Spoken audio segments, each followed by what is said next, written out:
Hey there, everybody. Welcome to another episode of Empire Interviews. I'm really excited about this one. I'm going to be talking to Phil, CEO of Anastasia Labs. I'm going to be asking him some questions about hacking the hackers, a little bit about Anastasia Labs and what they do. I know that they're really prominent in the Cardano ecosystem, but I imagine that that's probably going to expand. Get his thoughts on the market, where we currently are in Cardano and in the cycle. And then, of course, I've got to ask him about food. So without further ado, let's get started.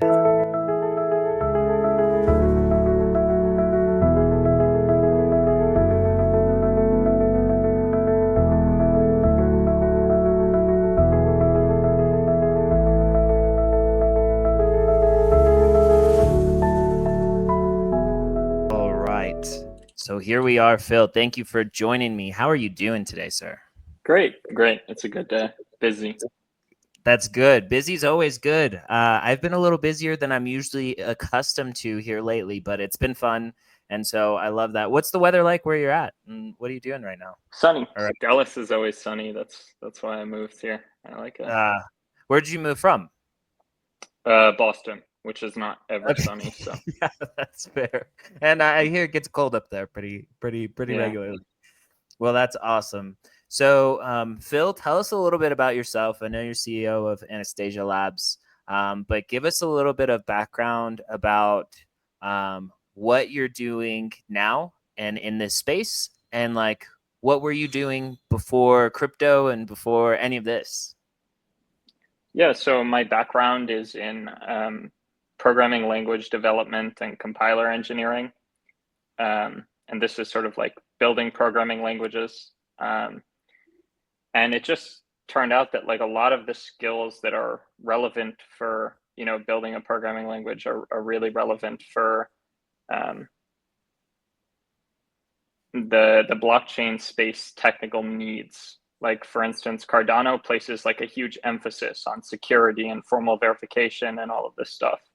And that's exactly what you do as a compiler engineer, because you need to make sure that the programming language is secure and is formally verified, etc. Because if there's a bug in the programming language, then everything built on top of it has a bug, right? So the skill set just really translated well, and that's sort of what brought me to the ecosystem. That's interesting. And so what were you doing before that? You were just, I guess, like on the normal side, still just the Web 2 stuff, probably beforehand. Yeah. I was building programming languages in Web 2 world, a lot of domain specific stuff. For instance, like at gas stations, you have those like the Touchpad? interface on the gas station thing. Yeah, that we built languages for that. So Oh, that's super interesting. That's awesome. And so let's see. So Anastasia Labs, huge and massive in the Cardano ecosystem. As far as I'm concerned, I feel like it's one of the I mean, I don't know if you would consider it like a development studio, right? yeah, it's an R&D firm. Yep. Okay, so an R&D firm. I think it's one of the most notorious in the Cardano ecosystem, specifically in the sense that, like, if somebody is audited by you guys or something is built by you guys, they have a very solid confidence that it's going to be successful and perform as expected. I haven't heard anything very exciting or any massive, things about Anastasia Lab in any way, shape, or form ever negative. So that's one thing that is awesome and I think amazing about you guys. I also had the pleasure of meeting Victoria at Rare Evo. It's very awesome. And then a bunch of the different team that you guys have as well were over there, but I didn't get to meet you. So it's unfortunate. Maybe next event, right? Next. And I'm excited because they say, well, I've talked to the Rare Evo team. I was one of the VIP burners this time, just by luck and chance. And they're looking at like 4 to 5x the amount of people that were there. Oh, wow. That's good news. Great news for the ecosystem. And the majority of the people that they've been reaching out to and talking to are cross-chain. So there's going to be a bigger like Coinbase presence and a lot of these other huge entities in crypto that are very important. I was surprised at how many cross-chain like influencers were there, right? that they're the kind of people that don't, I guess, emphasize or highlight some of the technological nuances or the special things about the Cardano ecosystem, typically on the timeline. But they were there. They had a blast. A lot of them talked about it super positively. I think that all of the announcements of like the partner chain infrastructure, the announcements of like Bitcoin OS, which that is actually probably one of the places that I want to start. Well, I guess after this one, because this is a little bit more fun. So I invested in a silly meme coin. Everybody that's listening, not financial advice, definitely don't take part in anything I do. I invested a lot of my net worth in pictures of things on the internet. So I'm never going to make it. So don't follow any of my advice. But I bought this token, Gonad, right? And it went absolutely to zero. I lost all the money I put in there. It wasn't much. I never gamble that much on silly stuff. But that one erupted around this big drama that happened in Cardano a little while ago, where there was an attacker and somebody was actually DDoS attacking the network, I believe is what it was. And so the entire network just slowed down. It never stopped, right? But I believe you had some part in fixing that problem, right? Isn't that true? I just want to hear like your account of what happened, and then kind of like tell us a little bit about that, because I was in the space when when you actually were dealing with it, and then it was handled very quickly. I mean, it was probably like hours, you know, and something that I wouldn't have seen, but I felt like it was like this was a problem for like an hour or two. You were in a space for like 45 minutes and you're like, this guy's an idiot, fixed it, you know, and then it went on. But I want to hear about what happened and tell me about that. Right. Yeah. So, at some point, I was on Twitter and I saw a ton of people talking about this DOS attack on the network. And yeah, there's a ton of transactions. They were, taking advantage of this sort of very detailed, intricate issue that was addressed in Chang, but Chang hadn't released yet. And I guess someone had gone through the GitHub issues and identified this and saw that there was a planned release in the new hard fork to address this, and said, well, if it's not addressed now, let me try to take down the Cardano network. And that's sort of one of the big value propositions of Cardano is liveliness. Since launch, it's had a perfect liveliness record, and this is incredibly rare for a blockchain. And I think we're the only blockchain in the top 10 that has this. Yeah, I saw the transactions, and all I do is or at least 60% of the daily work that I do is smart contract auditing. Right, so my auditing brain just sort of turned on and said, "Are there any vulnerabilities?" And yeah, there were. It was actually a very, very simple vulnerability that in the attacker's smart contracts. And then I said, well, let me go get my hero moment. Right? It's like if you ever watch these funny 80s hacker movies, right? There's always some dude like sitting at a computer with a ton of black text and like typing super fast, and it's like, let's go hack the hacker.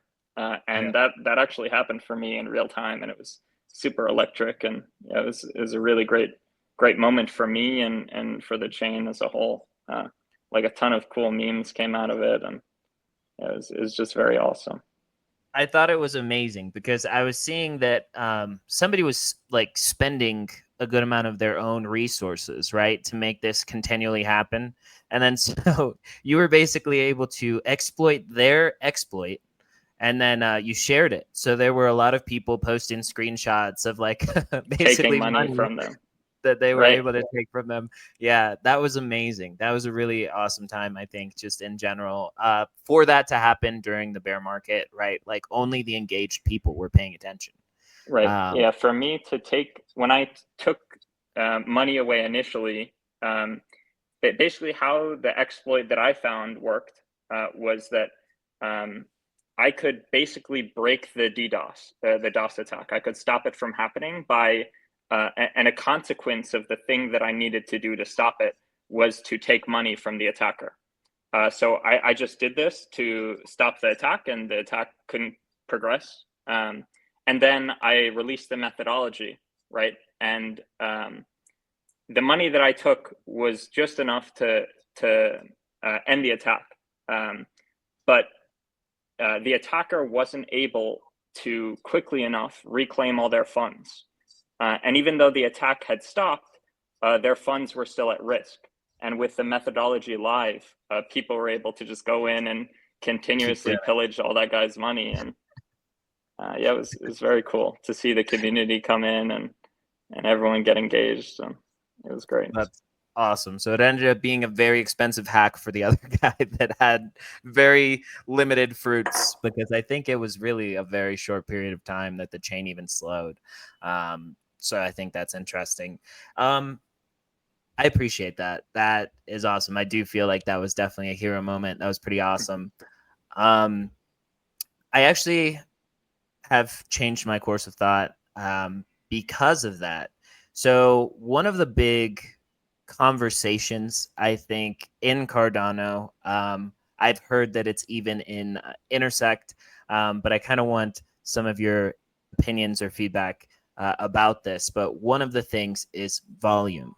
Okay. One of the biggest things that a lot of people, I feel like, in the community that are not building, that are not actively taking part in governance all of the time, their complaint is often marketing and then volume. I believe that Cardano has real volume. So everything you see there is generally a person. I'm sure that there are some bot transactions that happen, but on some of these other EVM chains, there are a lot of different incentives that projects themselves have, as well as the chains themselves have, to create false volume, right? That basically creates a lot of transactions. And from the trader or the gambler side, it is beautiful to see visually when you're looking at charts and when you're trading in and out of coins, to see that the price movement is pretty even. Whereas Cardano, sometimes where there's a little bit, I'll say, not necessarily less liquidity, but less volume, you can actually see all of the individual trades as they happen. So there's sometimes a spread there. Do you believe that fake volume on Cardano is something that we need from the standpoint of comparing ourselves to some of these chains such as Sui, Solana, that are notorious for these things? Or do you think that that is kind of like a fad or an opinion that is misguided, because long-term growth of real growth is probably more important? I just was wondering if you have any thoughts on that, or how you feel about that particular conversation. Right. So we can't really look at things in a vacuum. So let's think about what is the cost of fake volume, right? If you want to generate a ton of transactions, right? Because what typically people are looking at is volume in terms of their native currency, and also volume in terms of transactions like TPS. Every time you interact with a network, there's a fee. And every time you interact with a DApp, typically there's a percent-based fee. So if you're doing millions and millions in volume, and you're looking at maybe the percent-based fee is like 0.03%, this adds up very fast, right? So then you have to think, like, if you were to do this on Cardano, for instance, buff up volume metrics a ton through wash trading, what would happen? Well, you'd have to invest a ton of money that would just go into transaction fees and protocol revenue, which isn't very sustainable and wouldn't make much sense. And in fact, often this is not the case on other chains. This isn't what's happening. What's happening is that fees are so low that the fee per TPS doesn't really matter. And the benefactors of those fees are typically the people doing the wash trading. So for instance, if you're wash trading on a DEX, right, you're probably a stakeholder of that DEX, because Yeah. otherwise you would just be throwing away, large sums of money if you're doing high volume wash trading. And it's the same thing with a layer 2 or with like a blockchain like Sui. Like if you're just pumping a ton of artificial volume, then you're paying transaction fees for this volume. Then either the fees are so negligible that it doesn't matter, or you're a benefactor of those fees. And if you look at like most L2s, for instance, 99% of the time, right, if they're doing wash trading, they're a benefactor of that, right? It's like the people that are getting the operator fees are the ones doing the volume, the wash trading. So, they're not burning money in thin air. They're spending money on transaction fees, but they're really spending money to themselves because they're the ones earning the transaction fees. It's like I'm spending $1,000, but I'm making $1,000. And Right, then exactly. that also brings in more fish into my pond, which then I end up getting that as well. Right. So that's where the incentive, it's kind of like misaligned incentives in a sense. Right. So if we were to say, like, do we need something like this? It's not even a question of do we need it. It's like, who could do this, right? It would be like, if you pay fees on the Cardano L1, there's no one person or one entity or even a small group of entities that are getting those fees, right? It's like all the SPOs. So like all the SPOs collectively would have to say, okay, let's agree to all do wash trading and then return the funds that we generate in revenue to continuously do this wash trading. And it would just, it wouldn't really be feasible. I think what's more feasible and what is likely to happen is that we'll get these So we're a step back again is like, what are these metrics? What are they useful for? Well, they're useful for drawing in eyes, right? They're like generic industry KPIs of like, what is the performance of this chain or this DApp, et cetera. And that means that the people that have the incentive to raise these are stakeholders of that platform. So like the Cardano L1, right, that's all SPOs and everyone in the community, et cetera. But it wouldn't really make sense to do something at that scale, right? But when you have a much smaller scale, like a layer 2 on Cardano, that's where you might see something like that, because their incentive is to, pad these metrics to get external interest.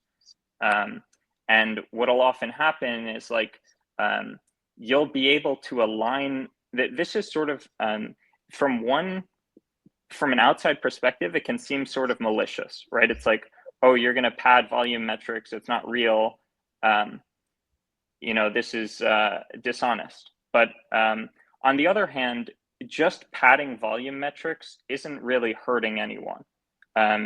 If you're just, paying transaction fees and just like doing tons of volume, but you're not dumping this volume on retail, then, it's not really predatory. What's predatory is like doing a ton of volume in a token, getting external interest, and then when they buy in, you dump it on retail, right?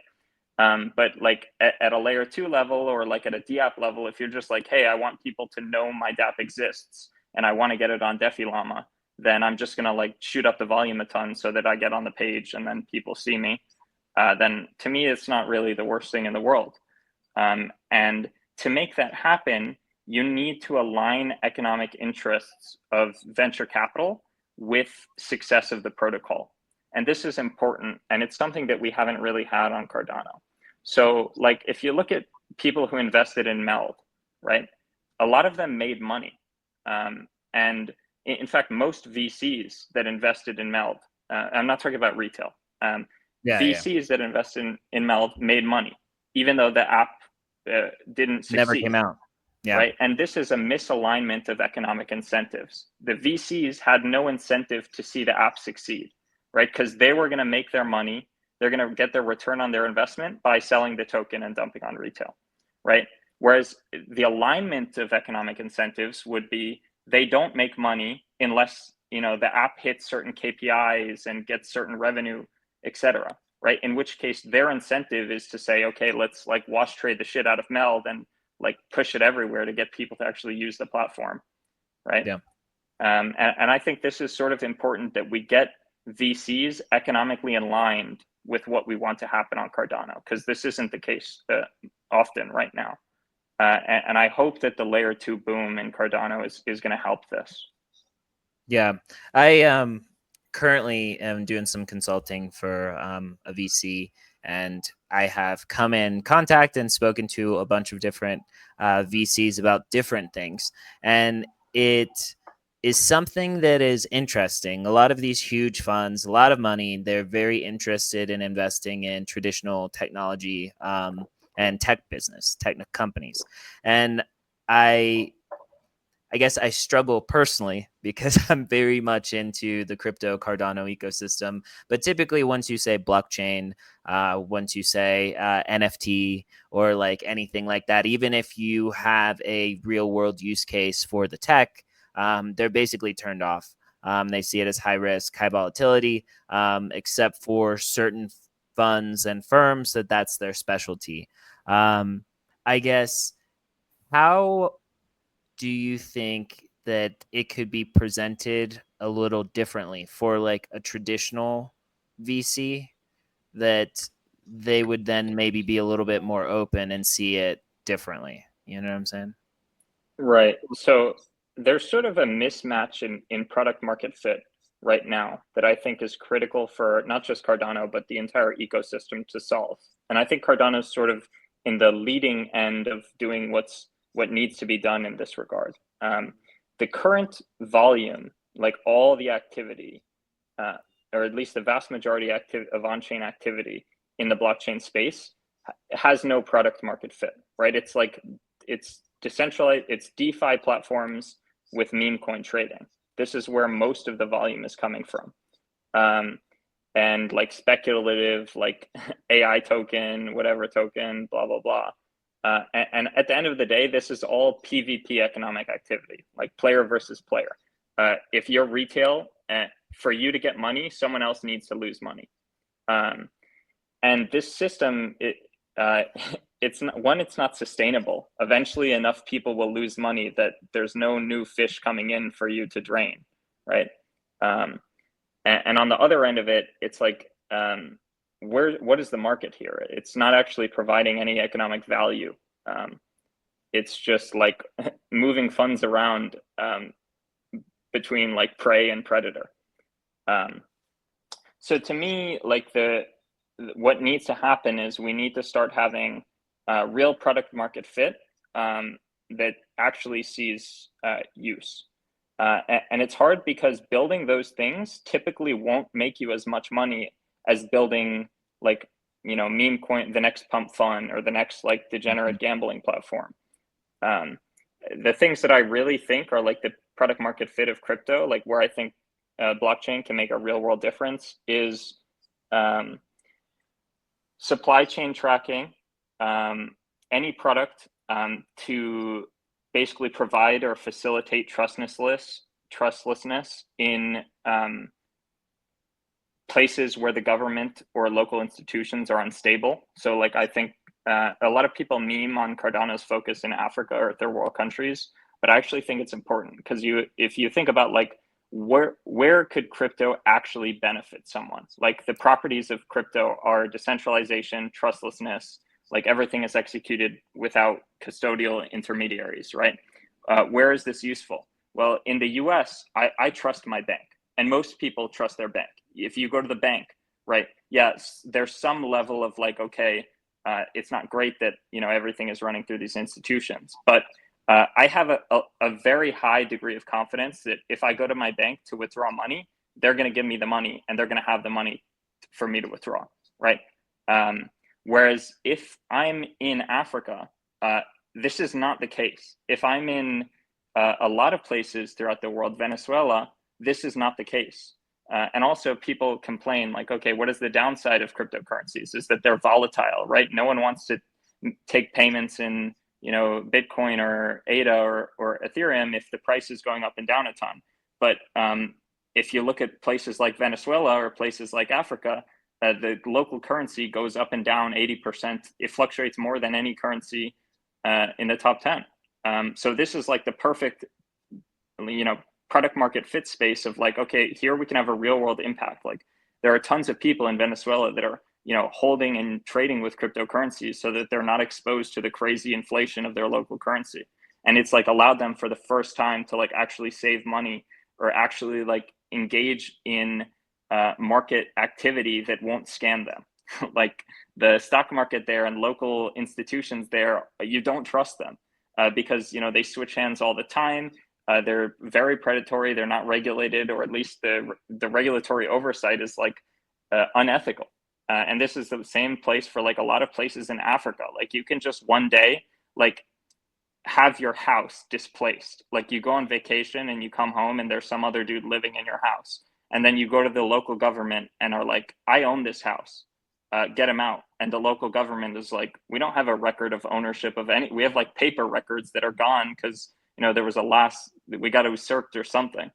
And this is like a very frequent problem. And like this is a place where blockchain, the immutable record of like, oh, here's my house, here's proof in this immutable record that always exists, can actually be useful.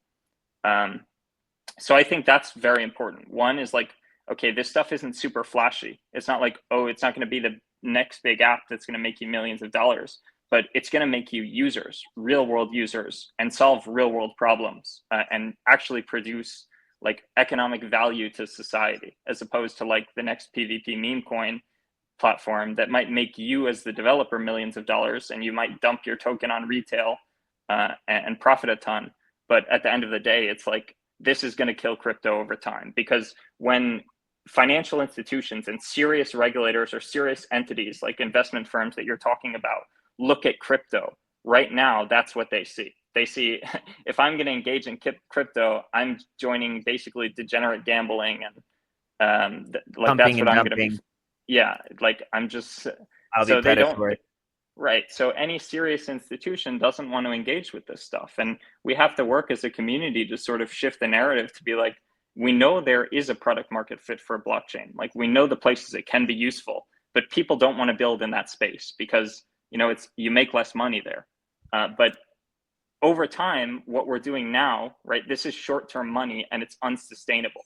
When the speculation market dies, right, and all these apps are left, like they just slowly die. It's the same thing with like this token revenue, right? Like you have this protocol, you release a token, and if you're not creating actual economic value, then what's going to happen is you might get an $100 million investment into your token. You might raise $100 million.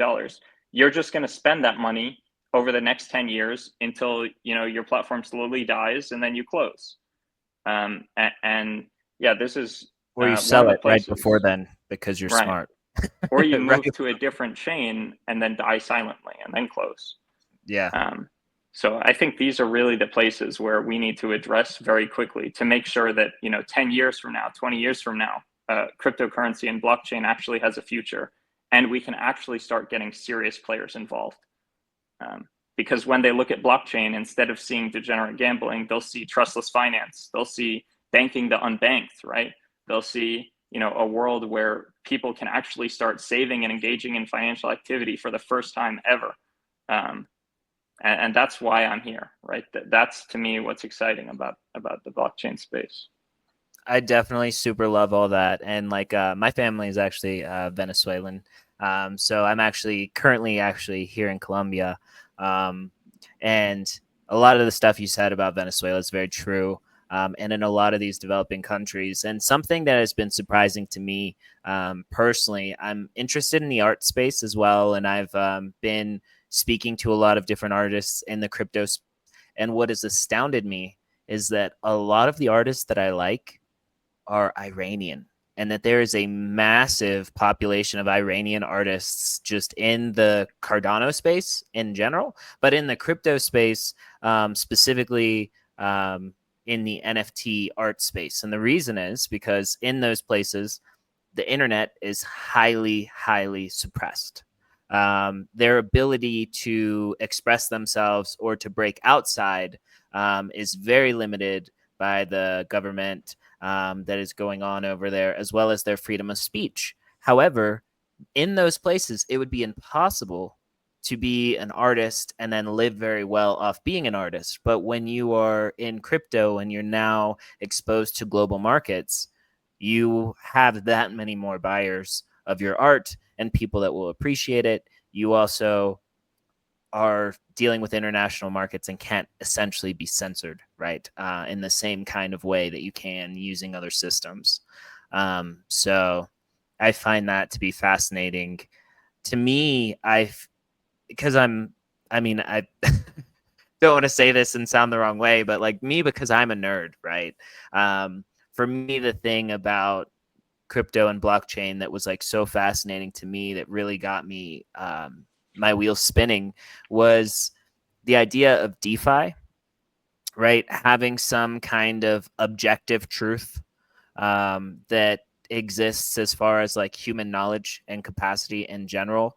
To me, that was very interesting. But again, kind of like you said, a lot of these use cases are not like, even though they are really good, interesting real world use cases, they're not profitable.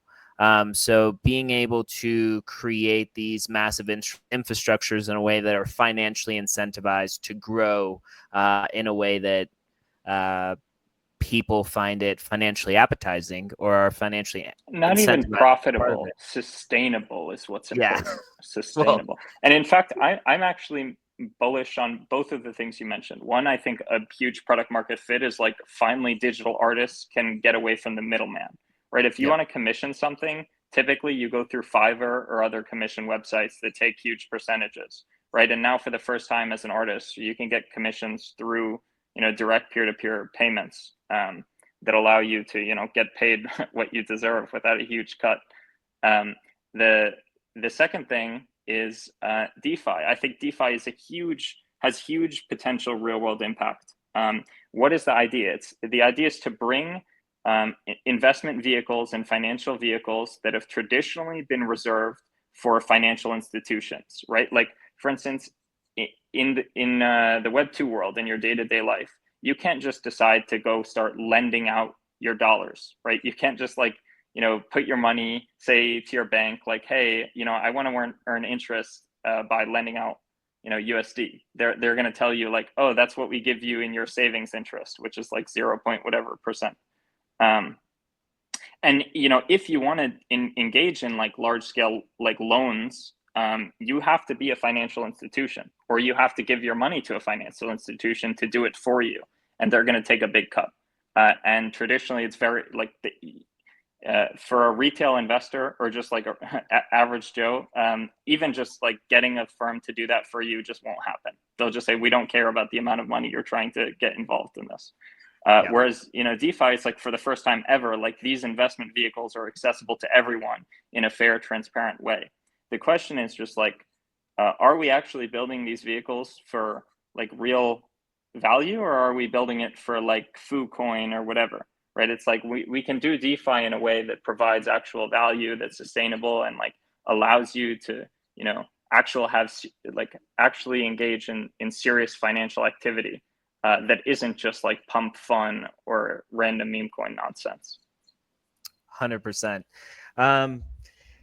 Absolutely. So we're getting a little bit towards the end, but I'm gonna ask you this question here at the end. But I'm gonna ask the two questions that are three questions now that are the most interesting to me, or one of two of them, some of them that I ask every time. So first of all, if you could travel anywhere in the world and somebody else is paying the bill, and you can fly to multiple places for different parts, what are you eating, right? Like, what's first, middle, and last? And what are you having to drink? And where are you at?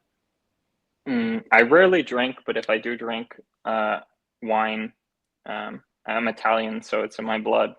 Where would I travel? Probably to Japan, Korea, China, Maldives. And what would I eat? If it's on someone else's bill, a lot of like high-end Kobe beef, like some A5 Wagyu, No, things that like that. sounds absolutely on point. That is fantastic. One of the other things I always like to ask is like, what kind of movies or shows do you like? Like, what are the cinematic things that you find interesting? You can give me a few. You don't have to give me your absolute favorite. But if there is one that is like your top favorite all the time, give me just a handful of examples. Yeah, I love anime, unsurprisingly. probably my favorites. They're all very niche. Ping Pong, the animation. It's an animation about like ping pong, uh, and like it does like this super dramatized, like the matches go crazy and there's like it's so little at stake, but the way that they portray it is like keeps you Life or feeling death. like the world is at stake. Yeah.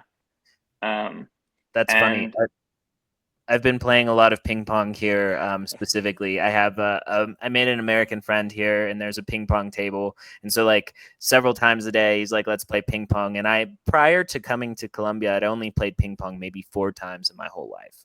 Right, it just wasn't a thing. But now we just like go hard, and so you saying that, I'm gonna check that out because you I have to. definitely love Yeah, there's anime. this like And really cool, like just like a snit, a tidbit is like there's this cool subplot where like ping pong is super big in China, as I'm sure you know. And like one of the characters, this show takes place in Japan, and one of the characters was like a child prodigy from China. And like the episode is about like his whole backstory, how like as a kid he was like super good, and everyone was saying he's gonna be the next big thing. And then like as he like got to like his like late teens, like he was falling off, and then they like sent him to Japan, which was like considered like he's being relegated to like Loserville, uh, because like he's not good enough anymore, and like he's going there to like have his redemption arc. And prove himself. yeah, yeah, and it's like super like they get you involved, like you want to see those guys win, whatever. And the second one I think is Scissor 7. It's a Chinese animation that I just think is like absolutely hilarious. It like has like the most absurd content, and like there's this whole like one of the characters is like a literal chicken, and the whole plot is about how like he was in a chicken pen, and like they like make the chicken fight each other. So he was like a fighter chicken who had to fight other chickens, and then like his like best friend in the chicken pen like died in like a setup match, and like he had to like take his best friend's child and raise it, which is also a chicken. And it's just like it's brilliant. I don't think I've like there's some really great cinema there. I will say so. Some of my personal favorites, and I guess that they're they might be a little boring, but um, dude, so there's one called Dan to Dan. Dan new, yeah, yeah. Okay, so I started watching it on Netflix because the first like few episodes came out. Dude, so good, so funny, very great. I think everybody or a lot of people say, One Piece is one of those like classic ones. It literally, if you cut out the intro and the outro, would take you 22 days to watch every episode of that from beginning to end. And I've done it. But I would say One Piece is one of my favorites because I feel like for a lot of people, they can resonate with Luffy because the whole thing is that he's a pirate only because he just does whatever he wants to do, and he doesn't let the world government dictate what he's going to do, and that's why he's an enemy of the state. So I feel like definitely a lot of us in crypto in this space, it's like Very we're all cyberpunk. yeah, Cypherpunk. we're all pirates, Yeah. because it's like there are the rules. This is the way that things are supposed to be. They want us to just be a cog in the machine, and we're like, well, why do we have to do that when we can do things better or efficiently? I mean, one of my biggest gripes, period, always is like taxes. Um, Taxes should be easy. And if they know how much I owe them, why don't they just tell me? So All right. it's I like, saw an Australian tax return form showed exactly what your tax money was spent on. It's like out of the money you spent, it was like, oh, $500 was spent on roads, whatever. It's like, oh my God, if I could have that in the US, it'd probably yeah, just be like 800, 99% spent on random bullshit. well, yeah, they would. And I feel like that's one of the biggest fears is if we actually have a treasury that's blockchain based and parts of it are transparent or auditable by the like actual voting public, um, then how are they all going to get their kickbacks? In Colombia and developing countries, they call it lobbying. And so lobbying, it costs more to lobby in the US. It costs less to lobby in developing countries. But lobbying is essentially the same thing. You are paying for support. Some Right. people might call it bribery, but the politically correct way to call it is lobbying. So, a lot of those systems don't want the transparency. But Phil, dude, this was a super great conversation. I would love to have you back. I guess the last thing real quick, because this was something that was a burning question in the beginning, is Bitcoin OS. Are you excited about that? That's the thing that everybody talks about. Do you think that it's going to be a revolutionary great thing? And well, I'll get that answer, and then I have one more question. Yeah, so I've said this before. If what they're saying, if they achieve what they're attempting to, which is a trustless bridge between Bitcoin and Cardano, this will be a groundbreaking achievement. This will be a first of its kind in the blockchain and cryptocurrency space. And basically every other blockchain will be looking to Cardano and to the Bitcoin OS team to, as like that is the gold standard of what has been achieved this year, period, by far. It would be the hugest technological breakthrough. And on a second note, actually, I'm not sure if you've heard, but we're building a layer 2 rollup solution on Cardano called Midgard. That's sort of our main focus right now. And the Bitcoin OS team is building, so on top of being a layer 2 itself, just like Optimism is a layer 2, Optimism is also a framework for building layer 2s. And it's the same with Midgard.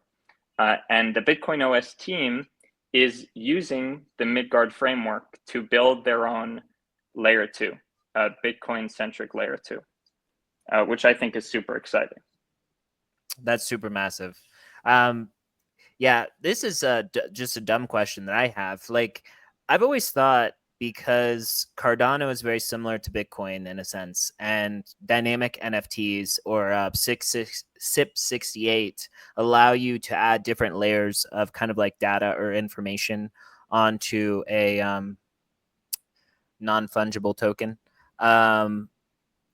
Like, I've always imagined that with SIP68 or even in cursive Bitcoin inscriptions, you should be able to add a layer of coding that interacts with that other chain, right? So that in theory, like an NFT on Cardano could be readable in like the Bitcoin ecosystem or with other blockchains, right? Because in my mind, it's like, well, if you can just layer these like different kinds of code and metadata and information, then like, why couldn't you put like one in a different language, that then communicates with multiples? Is that a thing that's like theoretically possible, or are there people that do that currently that you know of? It's closer to possibility between similar chains. So UTXO based chains, it would be much easier to do that. In general, it's possible either way. It's just a hard problem to solve, to convert from an asset on one chain to an asset on a different chain, especially if that other chain doesn't have native assets. Like that's what originally sort of the ERC20 converter was attempting to do. But that's a very, very difficult problem to solve. Whereas Cardano to Bitcoin is much more approachable. The issue is that Bitcoin doesn't have native assets outside of Bitcoin. So they'd have to be like inscriptions or some other type of Bitcoin layer. Those layers have their own trust assumptions and everything. So it wouldn't be like truly, putting it on the Bitcoin network. But yeah, things like, for instance, Ergo, right, which is very similar, or Radix, which is also quite similar. You could imagine very easy translation between NFTs on both chains. That's awesome. Yeah, big shout out to Radix. And I don't know if you know the NFT Machinist or the Machinist. He does the When Mint podcast. Very close friend of mine, really great. He's actually building a product out on Radix called XR Degens. But it's a very awesome product that he's building there. And he has Dan Coin, which was like the top performing meme coin on Radix. But now it's actually a utility coin for his ecosystem. Very hype, very awesome person. You would have a really great conversation with him. He's notable for speaking to a lot of people in the Cardano space, and now he's doing the Radix space as well. But he loves all the different cross-chain stuff. But shout out to the Machinist. Big love to him. And I appreciate you so much, Phil, for joining me today. And I hope that we do this again. And I would love to talk more about Midgard, or like even so. One of my favorite people in this space is AaronGuyette.eth. He has helped us a lot with a lot of our development of things that we're building over in the JPEG Empire space. But he does a lot of things that are cross chain. I would like for him to interview you about Midgard sometime and talk to you about that. If you want to wait, until some future time when you all have more stuff together that you can talk about, so he doesn't ask too many of the good questions that you can't talk about yet. At this point, we can talk about almost everything. Really? So yeah, anytime. Happy to do that. Fantastic. I'm going to get that set up, but I appreciate you so much, Phil.